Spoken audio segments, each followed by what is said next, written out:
तर नमस्कार मंडळी, अतिशय खमंग आणि कुरकुरीत चिवड्याची रेसिपी आज इथं पाहणार आहोत। तेही विशेष म्हणजे कुठलाही बाहेरचा मसाला न वापरता घरीच मसाला तयार करायचा आहे। हा चिवड्यामध्ये आपल्याला वापरायचा आहे। चिवडा संपेपर्यंत कुरकुरीत राहणार आहे। विशेष म्हणजे त्यात अजिबात तेलकट न होणारा हा चिवडा। चला तर मग व्हिडिओला सुरुवात करूया। खूप सोपा आणि साधा। या ठिकाणी चिवडा बनवण्यासाठी दगडी पोहे घेतलेले भाजलेले, ते ऑलरेडीच भाजलेले असतात, त्यामुळे भाजायची गरज पडत नाही। खूप जास्त दमट असले तरच भाजावं लागते। आता माझे थोडेसे वातळ आहे म्हणून मी थोडे हलकेसे भाजून घेणार आहे। तुम्ही उन्हात जरी दाखवलं तरी चालतं। आता या चिवड्यामध्ये मसाला तयार करण्यासाठी 2 चमचे धने घेतले आहेत आणि 2 चमचे बडीशोप, 1 चमचा इथं जिरं घालून घ्यायचे। न भाजताच आपल्याला बारीक करून घ्यायचे। 1 चमचा हळद, लाल तिखट आणि आमसूल पावडर घ्यायचे 1 चमचा इथं। या ठिकाणी मी काळं मीठ आणि साधं मीठ सुद्धा घेतले अर्धा चम्मच। खूप छान चव लागते काळ्या मिठामुळे म्हणून मी यामध्ये काळं मीठ घेतलं आहे। 1 चमचा आमसूल पावडर घालून घ्यायची। आमसूल पावडर जर नसेल 1 चमचा सायट्रिक ॲसिड घातलं तरीही चालतं। आता हे मसाला बारीक तयार करून घ्यायचा आहे।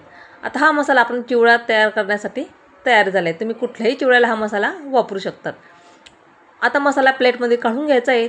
त्यामध्ये आपल्याला साधारण 3 ते 4 चम्मच पांढरे तीळ घालून घ्यायचे आहेत। खूप छान चवही चांगली लागते। आता आपण जो दगडी पोहे घेतलेले होते ते भाजलेलेच होते, ते आपण थोडेसे हलकेसे गरम करून घेऊयात, कारण थोडेसे वातळ आहे म्हणजे, त्यामुळे मी थोडेसे भाजून घेणार आहे। तुमचे पोहे जर खूपच कडक असतील तर तुम्हाला भाजायची सुद्धा गरज पडणार नाही। त्यातच आपल्याला सगळे जिन्नस तळून त्यामध्ये घालून घ्यायचे किंवा उन्हात जरी दाखवला चिवडा तरी पण चालतं, पण गॅलरीमध्ये आमच्या इथं ऊन येत नाही, त्यामुळे मला थोडंसं इथं भाजून घेणार आहे। आता कढई गरम करायची, त्यामध्ये आपल्याला थोडा थोडा चिवडा करून आलटून पलटून करून घ्यायचं आणि खरपूस असा भाजून घ्यायचं। एका प्लेटमध्ये किंवा बाउलमध्ये काढून घ्यायचा आहे। आता तळून बघायचा, सहज तुटला गेला की समजायचं आपला चिवडा हा अगदी परफेक्ट आहे। आता हा चिवडा आपण थंड व्हायला साईडला ठेवून देऊ। तोपर्यंत आपण बाकीचा चिवडा आहे तो सुद्धा अशाच पद्धतीनं आपण भाजून घेणार आहेत। आता आपण शेंगदाणे खोबरं तळण्यासाठी एक कढई ठेवायची त्यावर आपल्याला, आणि हा चिवडा आपल्याला पूर्णतः थंड झाला आहे नंतरच आपल्याला तो वापरायचा, कारण गरम असताना जर वापरलं त्यामध्ये तो वातळ होतो। आता कढईमध्ये तेल गरम करायला ठेवायचं आहे। त्यामध्ये मी अर्धी वाटी फुटाणा डाळ घेतली आहे, कमी जास्त तुम्ही घेऊ शकतात। आता फुटाणा डाळचा चांगला रंग बदलेपर्यंत आपल्याला तपकिरी होईपर्यंत तळून घ्यायची। आता तळलेली फुटाणा डाळ आहे ते एका प्लेटमध्ये आपल्याला काढून घ्यायची। त्याच कढईमध्ये आपल्याला शेंगदाणेसुद्धा तळून घ्यायचे। शेंगदाणे अगदी खरपूस आपल्याला तळून घ्यायचे, आतमध्ये अजिबात कच्चे राहायला नको। आता शेंगदाणे तळल्या गेले की त्याच प्लेटमध्ये आपल्याला शेंगदाणेसुद्धा काढून घ्यायचे आहेत।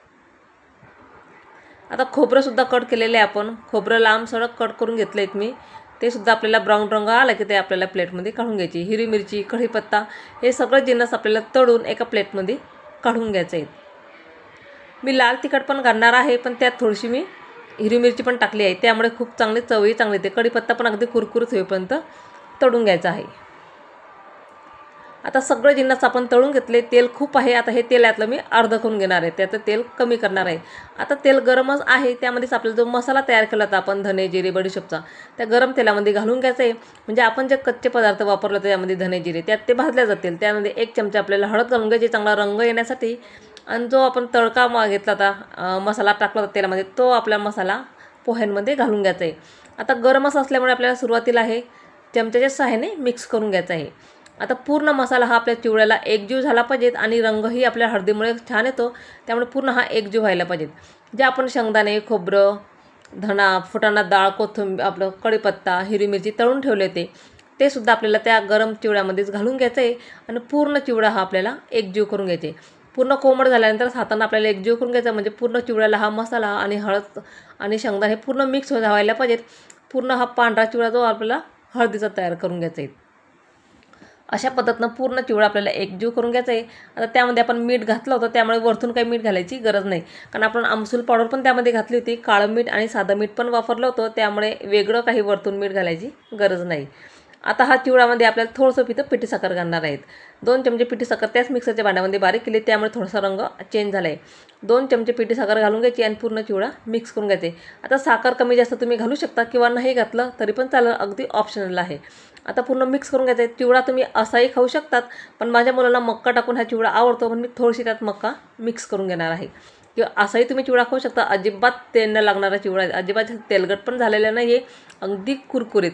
त्यात मी थोडीशी इथं मक्का चिवडा तळून घेतलेला होता तो ॲड करणार आहे। तुम्हाला नसेल करायचं, तुम्ही नाही केला तरी पण चालतं, असाही चिवडा तुम्ही ठेवू शकतात, पण मी थोडासा मक्का मिक्स करून घेणार आहे, म्हणजे चव अजूनही चांगली लागते। आता पूर्ण चिवडा आपला तयार झाला आहे. अगदी खुसखुशीत, अजिबात तेल न लागणारा तेल न पिणारा हा चिवडा तयार झाले. या दिवाळीमध्ये नक्कीच ट्राय करून बघा. अगदी सोपा आणि साध्या पद्धतीचा आहे. आजचा व्हिडिओ तुम्हाला माझा कसा वाटला मला नक्कीच कमेंट करून सांगा. व्हिडिओ आवडला असेल तर एक लाईक नक्की करा. चला तर भेटूया पुढच्या नवीन व्हिडिओमध्ये किंवा नवीन रेसिपीजमध्ये. तोपर्यंत धन्यवाद सगळ्यांना.